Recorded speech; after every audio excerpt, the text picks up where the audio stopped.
The Half-Tree police have launched a manhunt for a group of gunmen who opened fire on mourners along Waltham Park Road in St. Andrew this morning, leaving 2 dead and others nursing gunshot wounds. A hearse driver employed to a corporate area funeral home was among those killed. Here is TVJ's Shamela Mitchell with that report. The all-too-familiar yellow tape. It's minutes after 10 Sunday morning. This is 77 Lane of Waltham Park Road in St. Andrew was the scene of crime.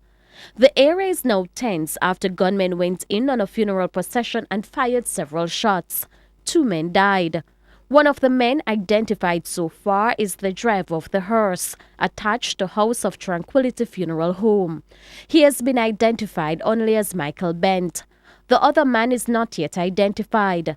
But according to reports, the hearse went to the residence of a relative of the deceased for a procession to travel to St. Mary for a burial. However, that did not go as planned.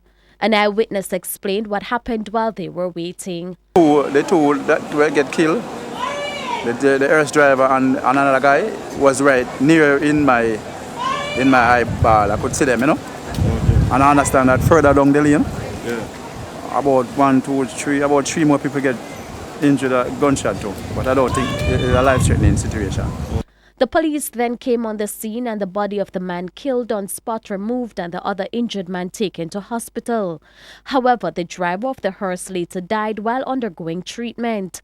Funeral director at the House of Tranquility, Joseph Cornwall, is concerned. It affects the industry totally. It's not just something that is happening in Kingston, but it's all over the island. Mr. Cornwall says going forward, they will now have to re-examine how they proceed with some funeral arrangements. Well, we'll have to speak to the police high command to get guidance and for instructions as to how we take bodies to the late residents prior to going to the place of the funeral service. Shamela Mitchell, TVJ News.